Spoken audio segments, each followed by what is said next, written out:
శేరిలింగంపల్లిలోని Alvin కాలనీలో స్థానికులు ధర్నాకు దిగారు.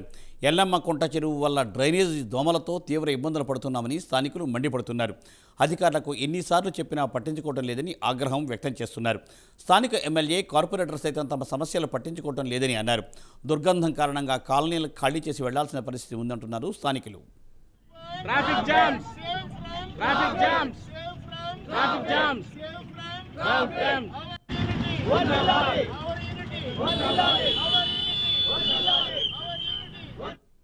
ఎంటమాలజీ డిపార్ట్మెంట్ ఎవ్రీ ఇయర్ కంటిన్యూగా చేసేది, మరి ఇప్పుడు ఎందుకు చేయట్లేదో అర్థం కావట్లేదు. ఇట్లాంటి పాపం అందరు మంచి సాఫ్ట్వేర్ ఎంప్లాయీస్ అందరినీ ఇంట్లో ఉన్న వాళ్ళందరూ రోడ్డు మీద తీసుకొచ్చిండ్రు.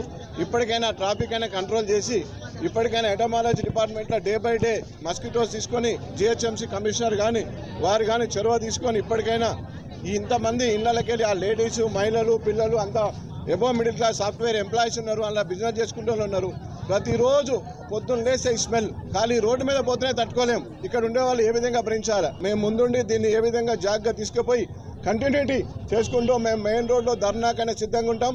అవసరం అనుకుంటే దీన్ని ఎంత దూరమైనా తీసుకుపోవడానికి సిద్ధంగా ఉన్నాం.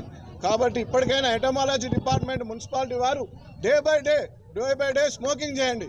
డే బై డే స్మోకింగ్ చేసేసి దోమలు వస్తాయి, దోమలను కంట్రోల్ చేయండి. ఎమ్మెల్యే గారు, కార్పొరేటర్ గారు మీరు దృష్టి తీసుకొని కంపల్సరీ దీన్ని ఏ విధంగా మీరు చేస్తే బాగుంటుంది, ప్రజలకు రిలీఫ్ ఇవ్వండి. ఇంత మంచి ఎంప్లాయీస్ను, రిటైర్డ్ ఎంప్లాయీలను అందరినీ మీరు రోడ్డు మీద తీసుకొచ్చిండ్రు. దాదాపు 9 సంవత్సరాల నుంచి 3 సోర్స్ నుంచి డ్రైనేజ్ వచ్చి కలుస్తుంది.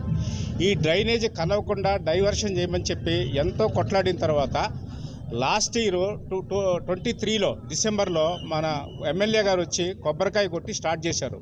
చేసిన తర్వాత ఒక 2 నెలలో 3 నెలలో పని జరిగింది.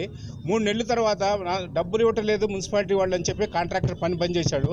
6 నెలలు పని బంద్ అయిపోయింది. ఆ తర్వాత మళ్ళా డబ్బులు వచ్చినాయి కానీ ల్యాండ్ ఓనర్స్ దగ్గర అక్కడ కొంతమంది పట్టాదారులు ఉన్నారు, వాళ్ళకి టీడీఆర్లు ఇవ్వలేదు. ఆ టీడీఆర్లు ఇస్తే తప్ప మా ప్లేస్లో నుంచి మేము పైప్ లైన్ ఏమని చెప్పి వాళ్ళు పట్టుదలతో ఉన్న తర్వాత ఎంఆర్ఓ గారి తర్వాత సర్వే చేయించారు. ఇంత మటుకు ఎంఆర్ఓ గారు సర్టిఫికేట్ ఇవ్వలేదు, ఆ టీడీఆర్ ఇవ్వలేదు. అందుకని చెప్పి ల్యాండ్ ఓనర్స్ పని ఆపేశారు. ఇది 3 నెలలు జరగాల్సిన పని, అంటే పోయిన సంవత్సరం ఎండాకాలంలో కంప్లీట్ అవ్వాల్సిన పని ఇప్పుడు ఈవెన్ 50% కూడా కంప్లీట్ కావట్లా.